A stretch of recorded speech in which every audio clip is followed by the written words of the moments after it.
Amarante, meu querido, eu acho que a gente precisa falar, você precisa dar a sua visão para a gente, de alguém que está no campo da saúde mental e tudo mais no Brasil, sobre esse PL do estupro, que foi chamado PL do estupro.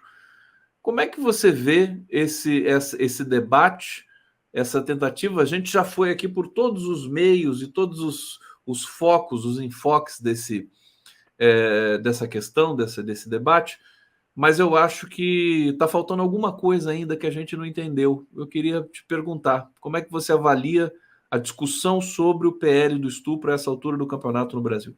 Paulo Amarante, vamos ver se seu microfone vai dar conta aqui.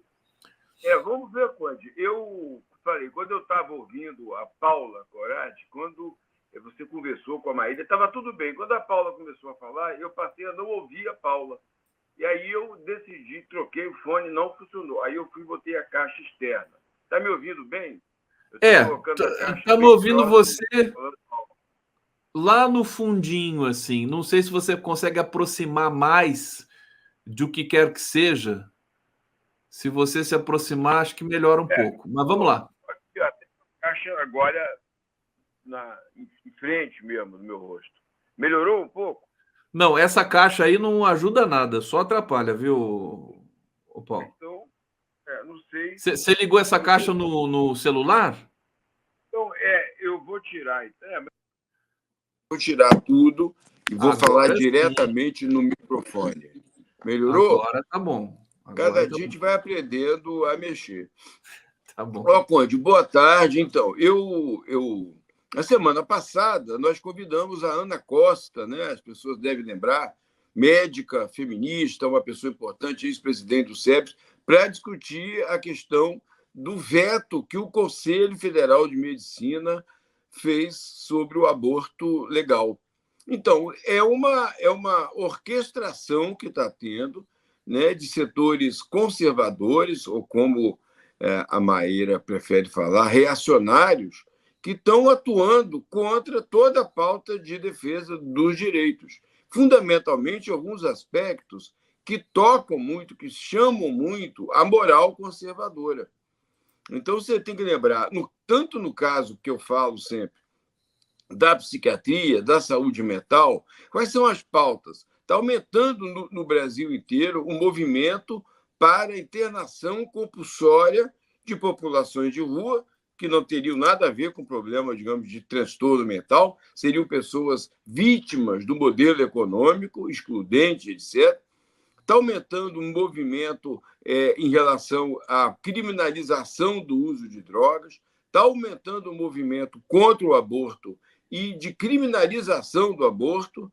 Então, uma série de questões que estão dentro de uma pauta comum, que é essa pauta do conservadorismo, né, delimitando cada vez mais formas de quem é considerado o cidadão, a cidadã, que é possuidora de direitos. Então, são pautas, eu acho, que estão tendo, e essa questão do aborto, claramente, eu também assisti o debate do Sócrates Cavalcante, é um absurdo, né? A forma com que se fala, inclusive ele tem coisas assim, se eu tivesse no debate, eu perguntaria onde que ele leu isso, que todas as mulheres que fizeram aborto são arrependidas, né? Sofrem um sentimento de culpa enorme, como se ele tivesse algum fundamento em relação a isso, né? E, de fato, suportar uma situação de um aborto, né? de não fazer aborto, de uma situação de violência vivida, realmente colocar a pessoa para o resto da vida sob um sofrimento. Então, eu sinto isso como essa pauta geral de proibicionismo, de repressão, de retirada de direitos individuais, etc. Essa pauta que, como disse aqui o João Amorim, também é global, né? Global. A extrema-direita se articula globalmente, como a esquerda já foi uma vez articulada globalmente também, e hoje não é mais, né? Não sei se, lamentavelmente, ou não também. Agora, você teve experiência já, Paulo, na sua longa experiência, carreira no campo da saúde mental, com mulheres que foram abortadas, enfim, que na verdade fizeram um aborto, e como é que isso repercute na subjetividade? Que você poderia dizer para a gente? Porque, de fato, é um trauma, né, que a mulher sofre. Evidentemente, ela pode fazer o aborto absolutamente tomada de consciência e tudo mais, por todas as razões, inclusive também para não, por uma questão de feto anencéfalo e tudo mais, mas é um trauma para a mulher, né? Como é que você vê essa situação? Como é que você coloca esse debate? Já vi tanto no âmbito profissional, né? Nunca devemos esquecer que um dos locais que mais se produz estupro, violência sexual, são os manicômios. Né? Quando a colônia Juliano Moreira foi fechada, foi descoberto um cemitério de fetos ali dentro. Meu Deus! Então, é muito comum, tanto de funcionários, né, e várias denúncias, várias situações de mulheres que engravidaram por abuso regular de funcionários, né, que promoviam depois, elas próprias se encarregavam dos abortos. Quanto mulheres que não fizeram o aborto também de uma maneira, às vezes, sem informação, porque eram medicadas, dopadas para ser feito o aborto, porque isso tinha ali o filho de alguém que era funcionário. Né? Existe até um filme italiano clássico sobre a escada, né, com Marcello Mastroianni, né, de um médico que também abusava das pacientes, dentro de uma instituição onde a pessoa é considerada louca, o que ela fala não tem qualquer valor, né, qualquer significado, ela é qualquer mais do ideia que de razão. vulnerável, né? Ela é mais do que vulnerável. Então, tanto em prisões quanto em manicômios, né, em manicômios que são instituições, em geral, mistas, e a pessoa não tem, de fato, visibilidade social, não tem poder de recusa, de reclamação, de direito, de escolha, isso é muito comum. Né? No Hospício de Barbacena, famoso também, e depois foi encontrado aquele cemitério, já fiz referência uma vez, que hoje está virando um grande parque, né? Para uma ideia de reparação, com 60 mil corpos, né? Tinham muitas crianças. Né? Como também, já na vida pessoal, com amigos e amigas, nós já vimos muitas histórias de aborto. Né? As mulheres, fundamentalmente, quando se trata de um aborto fruto de uma gravidez, fruto de uma violência, elas querem fazer o aborto. Né? E recorrem ao aborto legal. Se não tiver, elas vão parar numa casa, numa aborteira ilegal.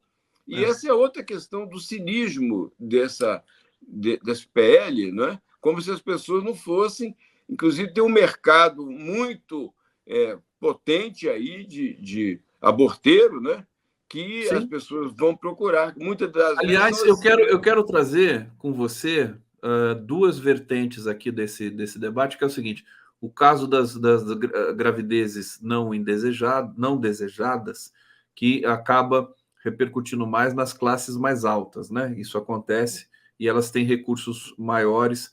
Agora, eu queria que você descrevesse, você falou aí de que foram encontrados muitos corpos de fetos em função de abortos nas clínicas, nos manicômios, abortos. Como é que isso era feito? Que fetos são fetos assim que não foram nem gerados? Eles faziam aborto lá também? Como é que é isso?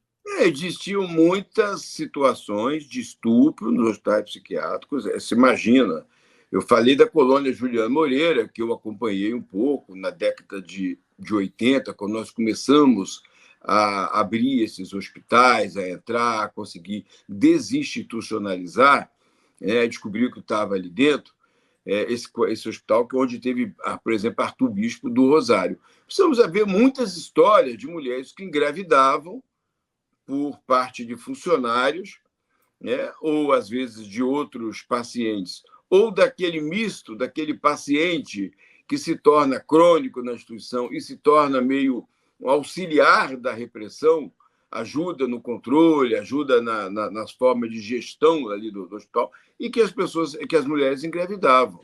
Então, eram administradas formas de fazer o aborto, né? Porque você não precisa de uma clínica para fazer aborto. Tem várias formas, né? Tem várias especialistas aí em aborto domésticos, etc., e faziam o aborto, seja com, Mas você com disse, desculpa, deixa eu garrafadas. só insistir numa coisa.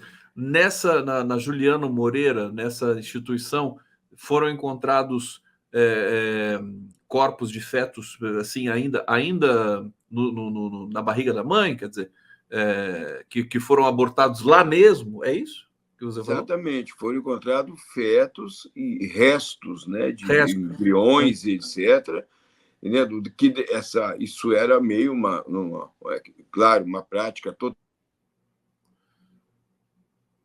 Agora você ficou mudo. Ah, que foi uma Então, ligação. é porque ligou o telefone. Eu tive que ligar o telefone, e o Tá, telefone, para poder falar, tá está bom. ligando o telefone mesmo. Então, Perfeito. é isso. E várias dessas instituições, né, que tinham 5 mil internos, 6 mil internos. Juqueri chegou a ter mais de 20 mil internos. E Era aí a muito gente se comum. pergunta, Amarante, se como é que se diz, comunidades terapêuticas devem ter esse tipo de problema. Aliás, qualquer aglomeração vai redundar nesse tipo de Todas problema. essas instituições chamadas de totais, né, onde as pessoas pedem direitos, não tem mínimo controle da sua vida, das suas opções, né, de escolhas, elas são locais por excelência de violência física, de violência sexual, de abuso de todas as formas, né? E a grande questão é a falta de visibilidade que essas pessoas têm. Elas não conseguem falar, não conseguem. Muitos internos dessas instituições não conseguem falar com os familiares.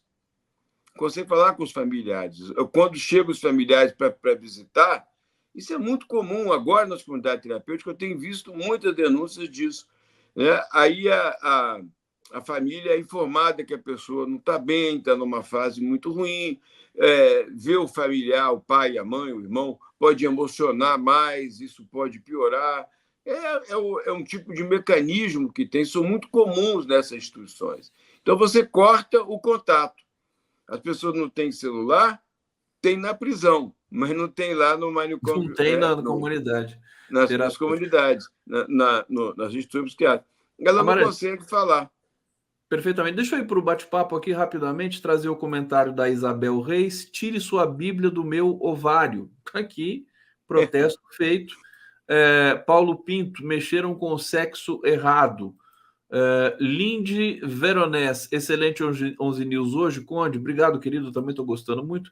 A Matt Fonseca, lógica, criança estuprada engravida, o aborto é proibido. Fruto do estupro nasce e vira mão de obra infantil, na melhor das hipóteses. Quer dizer, é um show de horrores. Aliás, não sei se o Paulo viu o espetáculo macabro de uma contadora de história. Você viu isso ontem? Comecei a ver, realmente. Começou a ver, né? Porque não dá para Me terminar. enojou, né? Porque É uma coisa assim é, inacreditável. Rosângela da Silva Pereira, é isso aí, Paulo Amarante. Ninguém perguntou de onde ele tirou aquele dado.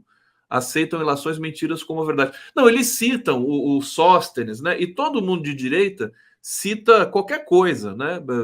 Enfim, que tenha sido publicado, né? Ou nem publicada da cabeça mesmo, para enganar ali a interlocução, a plateia. Amarante, sobre esse dado terrível do Brasil, quer dizer que a maior parte dos abusos acontecem nas residências, é pai, é padrasto, é vizinho, tio, e é que a maioria dos casos que acabam chegando para fazer o aborto legal são de meninas de 14 anos. Como enfrentar esse problema que acho que nunca foi enfrentado, né? E o SUS também, nesse sentido, tem um problema, porque os médicos às vezes se recusam a fazer o aborto dentro do próprio SUS, um aborto legal, né? Como é que a gente supera isso, Paulo? Eu acho que primeiro, você está falando das meninas, e eu estava falando, só desculpe eu retornar um pouco, mas dentro do tema que você falou, das meninas com aborto, um outro local que eu trabalhei no processo de fechamento do manicômio foi o de Barbacena, né? Nos anos 90, quando entramos, muitas mulheres eram internadas lá exclusivamente em decorrência de casos de abuso sexual. Quer dizer, elas eram abusadas sexualmente por familiares, que é onde realmente... Então, acho que a primeira coisa que você está falando de como enfrentar é reconhecer o problema, é pesquisar, é aprofundar nessas situações, criar um protocolo, não só burocrático, mas de pesquisa, de investigação. Quando essas meninas chegam com a denúncia, ou com a situação, o diagnóstico que estão grávidas, é saber aonde, como foi, para a gente reconhecer a dimensão do problema. Porque isso é meio negado, existe uma certa recusa de aprofundar, porque, afinal de contas, foi o pai, foi o padrinho, foi com uma menina lá, que a Paula falou, do Espírito Santo, né? O padrinho, tio, né? Com 10 anos a menina é abusada. Então, você tem que aprofundar nisso, reconhecer esse problema, para não ter só esses dados. Não, eu acho que as mulheres não são arrependidas. Essa informação. Então, acho que a primeira coisa é essa. Segunda, é fazer essa discussão mais também democraticamente, abertamente, né? Tanto em base política, ética, quanto científica. Ela não pode ser só uma questão moral religiosa. Eu me lembro muito de um grande médico italiano, Giovanni Berlinguer, um dos fundadores dessa discussão da bioética. Falava, olha, nós vamos sempre ter problemas e vamos chamar de bioética, questão de fronteira. Por exemplo, a eutanásia. Né? Nós não podemos ser só contra ou a favor. Nós temos que ter legislação que autorize nos casos em que não for mais suportável viver, né? Para a pessoa, para a família, né? E o que se produz mais sofrimento, mais dor para a vítima do que ela continuar vivendo daquele jeito. Né? Então, você tem que ter... Outra questão é o aborto. Né? Então, você tem que ter esses temas muito bem discutidos para que você possa ter não só uma posição só a favor, só contra, mas de critérios que se possa, em cada situação, avaliar e tomar decisões que sejam consensuadas, né? Minimamente consensuadas, para ter uma decisão. E os médicos que entram nessa discussão, como agora é o Conselho Federal de Medicina, proibindo, né, é uma atitude absolutamente inconstitucional, equivocada, né, de repressão e de falta de direitos das pessoas que precisam fazer o aborto legal. Então, nós temos que levar essa discussão, inclusive no campo dessas entidades que regulam a profissão, independentemente da Constituição. Isso é um absurdo. Perfeitamente. Nós discutimos aqui semana passada, né, sobre o Conselho Federal de Medicina. O que exatamente que o Conselho proibiu, o Amarante? Ele proibiu que o médico realize o aborto legal. Realize o aborto. Penaliza o médico. O médico que realizar o aborto, ele pode ter seu diploma cassado. Ele pode por isso que os médicos, mesmo o médico do SUS? Mesmo, então, é uma norma geral. Isso faz com que o médico tenha medo, né, de perder o seu diploma, de perder de ser suspenso, de ter algum processo de acusação e etc. Para muitos médicos, isso aí seria o fim da carreira, um prejuízo inominável para a carreira. Perfeitamente. Paulo Amarante aqui no 11 News. A gente está chegando no final do nosso programa aqui. Eu quero agradecer a todo mundo que nos acompanhou aqui, a edição especial do 11 News com Paulo Amarante. A gente recebeu aqui a Paula Corradi também, o João Amorim e, abrindo o programa, a Maíra Goulart. Amarante, sucesso para você aí, bom trabalho essa semana. Como é que tá a vista? Tá melhorando? Eu sempre pergunto para você. Ainda não melhorou, Conde. Não melhorou, mas estou apanhando aqui com a vista. Você está conseguindo ler? Com alguma dificuldade. E tem eventos próximos aí para você agora? Então, quinta e sexta, eu estou organizando o seminário A Liberdade e a Terapêutica, né, sobre a psiquiatria democrática, 50 anos da psiquiatria democrática, vai ser na Fundação Oswaldo Cruz, transmitido ao vivo pelo YouTube, com tradução simultânea do italiano para o português e o espanhol, e do português para o espanhol também, que eu vou divulgar, transmito para a América Latina toda aí.